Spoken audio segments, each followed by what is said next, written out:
बोलो श्री कृष्ण भगवान की जय हो। श्री भागवत महापुराण की जय। श्री मद् भागवत महापुराण में छठा अध्याय इच्छुक वंश मंधाता और सोवरी ऋषि का वर्णन। श्री सुखदेव जी ने कहा, परीक्षित, राजा अम्ब ऋषि के 3 पुत्र थे, विरूप, केतुभान और शंभु। विरूप से पूस तौसौ हुआ और उससे रथी तर हुआ। रथी तर संतानहीन था।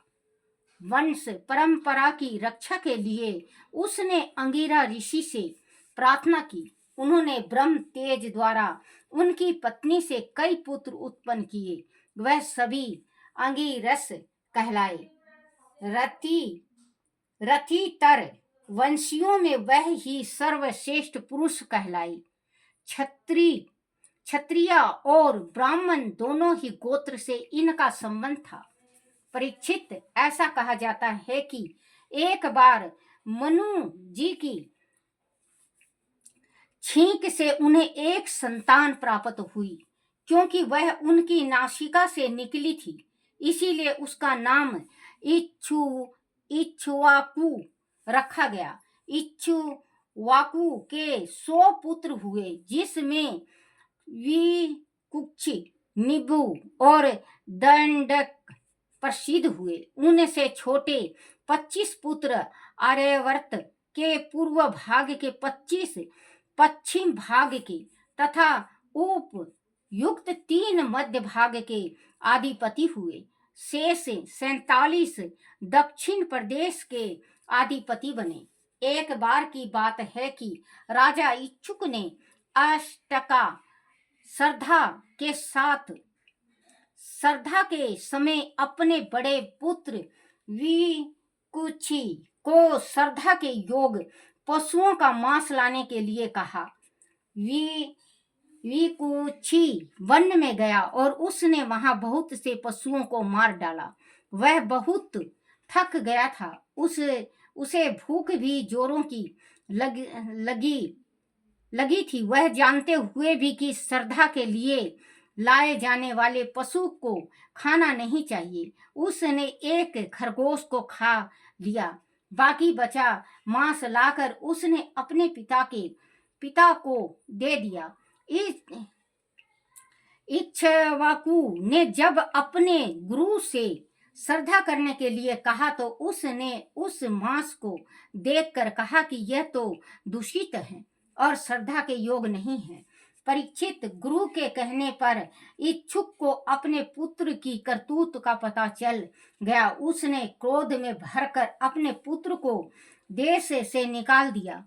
इसके बाद इक्ष्वाकु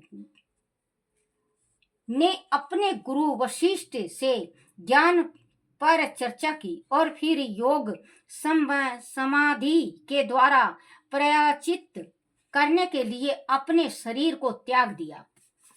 पिता के स्वर्गवासी होने का समाचार सुनकर विकुक्षी वापस अपनी राजधानी लौट आया। उसने राजपद प्राप्त कर पृथ्वी का शासन किया। वह संसार में संसद के नाम से प्रसिद्ध हुआ। विकुक्षी के पुत्र का नाम पुरंजय था। उसे इंद्रवाह और कुकुतसथ भी कहते हैं। यह नाम उसके कर्मों के कारण पड़े थे। सत्य युग के अंत में देवताओं और दानों का घोर संग्राम हुआ था। उसमें देवताओं की पराजय हुई। तब उन्होंने पुरंजय को अपनी सहायता के लिए बुलाया और उसे अपने मित्र बना लिया। पुरंजय ने उनके साथ एक शर्त रख दी कि आदि इंद्र उसके वाहन बनने को तैयार हो तो वह उनकी ओर से युद्ध कर सकता है। पहले तो इंद्र ने मना कर दिया, परंतु देवताओं के आराध्य भगवान विश्व देव के कहने पर वह तैयार हो गया। उसने एक शक्तिशाली बेल का रूप धारण कर लिया। भगवान विश्व देव ने पूरन जय को अपनी शक्ति और अस्त्र शस्त्र से लेस कर दिया। वह बेल बने इंद्र के कंधे पर चढ़कर बैठ गया। युद्ध आरंभ हुआ। देवताओं ने पश्चिम की ओर से दानों के नगर को घेर लिया। वीर पूरन जय और दैत्यों के मध्य घोर संग्राम हुआ। पूरन जय ने अपने सामने पड़ने वाले दैत्यों को अपने बाणों से वेंद कर यमलोक पहुंचा दिया। उसके प्रलयकारी बाणों के प्रहार से दैत्यों की सेना छिन्न भिन्न हो गई। दैत्यों का सहसा जाता रहा। वह रणभूमि छोड़कर भाग गए और अपने अपने घरों में जाकर घुसे। पूरन जय ने उनका नगर, धन, ऐश्वर्य आदि जीत कर इंद्र को सौंप दिया। उसी कारण कि उसने पूर्व जीता था, उसे पूरन जय कहा गया। बेल के कंधे पर कुमुद पर बैठने के कारण उसे कुकुतस्था कहा जाता है और इंद्र को अपना वाहन बनाने के कारण इंद्र वह कहा जाता है। पूरन जय के पुत्र का नाम अनेना था। उसके पुत्र का नाम पिथु था। पिथु का पुत्र हुआ विश्वरदीन और उसका पुत्र हुआ चंद्र, तथा चंद्र का पुत्र हुआ युवनासव। युवनासव का पुत्र हुआ सावत, जिसने सबस्तीपुरी बसाई। सबस्त का पुत्र हुआ विहदसव और उसका पुत्र हुआ कुवलय। वह बड़ा बलशाली और पराक्रमी था। उसने उन तक ऋषि को प्रसन्न करने के लिए अपने 21,000 पुत्र को साथ लेकर धुंधु नामक दैत्य का वध किया था। उसी से इसे धुंधु मार भी कहा जाने लगा। धुंधु दैत्य इतना भयंकर था कि वह अपने मुख से आग उगलता था, जिससे बड़े बड़े वन कुछ ही देर में राख हो जाते थे। उसने कुवलय 100 के 21,000 पुत्र को आग से झुलसा दिया था, जो बाद में सभी मर गए थे। उसमें केवल 3 ही बचे थे। वह थे ढूढ़सव, कपिलासव और भद्रसव। ढूढ़सव से हर्यसव का जन्म हुआ और उसका पुत्र निशुंभ नाम से जाना गया। निकुंभ का पुत्र वर्णासव, उसका कुशसव, उसका सेनजित और उसका युवनासव तृतीया नामक पुत्र हुआ। युवनासव तृतीया संतानहीन था, इसीलिए वह दुखी होकर अपनी 100 स्त्रियों को लेकर वन में चला गया। वह पुत्र के लिए ऋषियों ने उससे इंद्र देवता का यज्ञ कराया। एक दिन की बात है कि रात्रि के समय युवासव को बड़ी प्यास लगी। वह यज्ञशाला में गया, लेकिन वहां उसने ऋषि लोगों को सोते देखा। जब जल प्राप्त करने का कोई उपाय न देखा, उसमें अभिमंत्रित जल ही पी लिया। प्रत होने पर जब ऋषियों ने पुत्र उत्पन्न करने वाले जल से खाली हुआ कलश को देखा तो वह चिंता में पड़ गए। वह जल किसने पिया होगा? बाद में जब वह पता चला कि युवनासव ने ही वह जल पी लिया है, तो उन्होंने भगवान के चरणों में शीश नवाकर कहा, धन्य है, भगवान का बल ही वास्तव में बल है। वह जो चाहते हैं वही होता है। समय आने पर युवनासव की दाहिनी कोख में दर्द की लहर उठी और उसकी कोख फाड़ कर एक बालक का जन्म हुआ। उसे रोते देखकर ऋषियों को चिंता हुई कि वह बालक किसका दूध पिएगा। इस पर इंद्र ने उनसे कहा, तुम लोग चिंता मत करो, यह मेरा दूध पिएगा। और ऐसा कहकर उसने अपनी तर्जनी उंगली उसके मुख में डाल दी। बालक दूध पीने लगा। इंद्र ने उस बालक का नाम मनधाता त्रयदतसु रखा, जो आगे चलकर चक्रवर्ती सम्राट हुआ। देवताओं और ब्राह्मणों के प्रसाद से युवा नासाओं की मृत्यु नहीं हुई। वह तपस्या करके अपने जीवन से मुक्त हो गया और परम धाम को चला गया। मनधाता अथवा त्रयदयुषु से रावण आदि त्रयदसयु से रावण आदि 10 यु भयभीत रहते थे।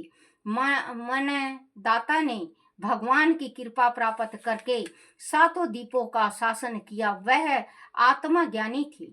उन्होंने बड़ी दक्षिणा वाले यज्ञ संपन्न कराए थे और श्वेत प्रकाश सर्वतमा तथा इंद्र इत्यादि प्रभु की आराधना की थी। जहाँ से सूर्य उदय होता है और जहाँ वह अस्त होता है, वह सारा भू भाग मनधाता के ही अधिकार में था। राजा मनधाता की पत्नी ससा बिंदु की पुत्री अति सुंदर थी। उसका नाम बिंदुमती था। उसके गर्भ से 3 पुत्र उत्पन्न हुए, पुरु, कुतस, अम्बरीश।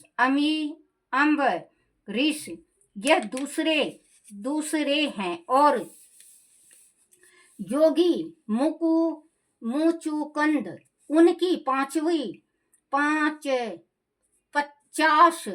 बहन थी। उन 50 का विवाह अकेले शोभरी ऋषि से हुआ था।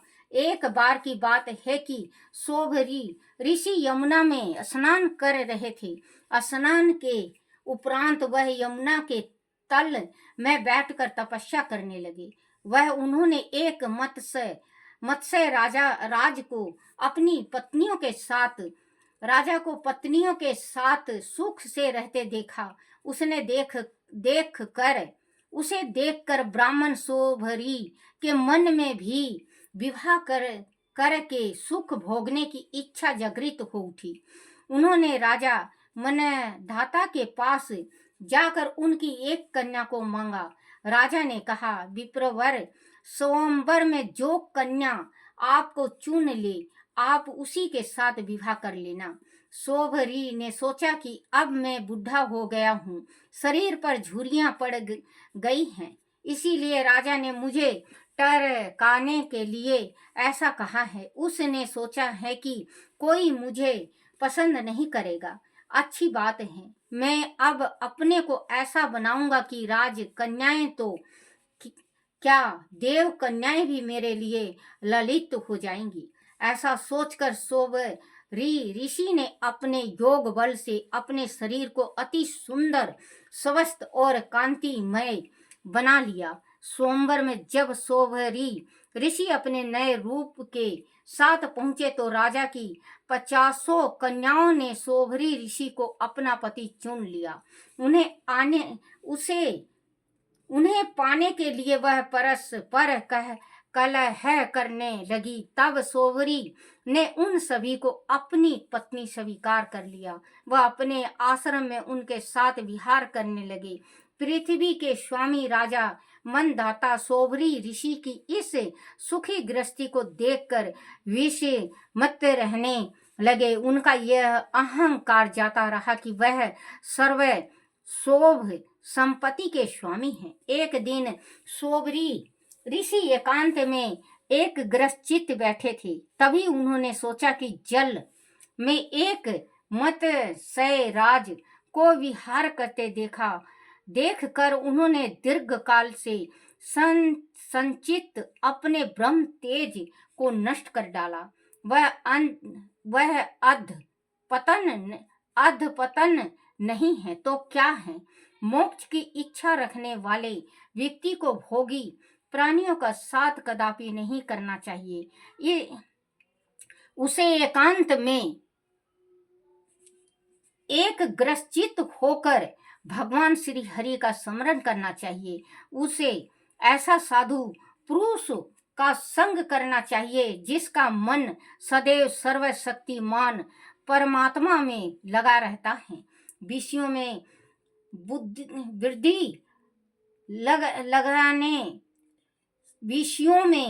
बुद्धि लगाने से मन अनेकों इच्छाओं से घिर जाता है जो कभी पूरी नहीं हो पाती। उनकी तृप्ति असंभव है। मेरा मन लोक परलोक की माया के वासीभूत होकर इस संसार चक्र में फंस गया। इस प्रकार विचार करके सोभरी ऋषि काफी दिनों तक घर में ही रहे। एक दिन विरक्त होकर उन्होंने पूर्ण संन्यास ले लिया और वन को चले गए। उनकी सभी पत्नियों ने भी उनके साथ संसार का मोल छोड़कर वन की यात्रा की। वन में जाकर सोभरी ऋषि ने घोर तपस्या की और स्वयं को समाधि में लीन करके अपने प्राण तत्व को परमात्मा में लीन कर दिया। परीक्षित, उसकी पत्नियों ने भी अपने पति के समान ही अपना प्राण तत्व को आत्मा आध्यात्मिक अग्नि में लीन कर लिया। बोलो श्री कृष्ण भगवान की जय। श्री कृष्ण गोविंद हरे मुरारी, हे नाथ नारायण वासुदेवाय, हे नाथ नारायण वासुदेवाय, हे नाथ नारायण वासुदेवाय। श्री कृष्ण गोविंद हरे मुरारी, हे नाथ नारायण वासुदेवाय, हे नाथ नारायण वासुदेवाय। आरती श्री भागवत भगवान की है आरती, पापियों के पाप को है तारती। आरती श्री भागवत भगवान की है आरती, पापियों के पाप को है तारती। बोलो श्री कृष्ण भगवान की जय हो। हे मेरे कन्हैया, हे मेरे बंसी वाले, हे मेरे गिरधारी, हे मेरे गोपाल, मेरे से कोई भूल हो जाए, चूक हो जाए, कोई टूटी रह जाए, मुझे माफ करना, क्षमा करना, क्षमा करना, क्षमा करना।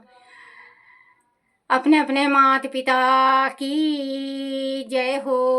अपने अपने गुरुदेव महाराज की जय हो। बोलो श्री कृष्ण भगवान की जय। श्रीमद्भागवत महापुराण की जय हो।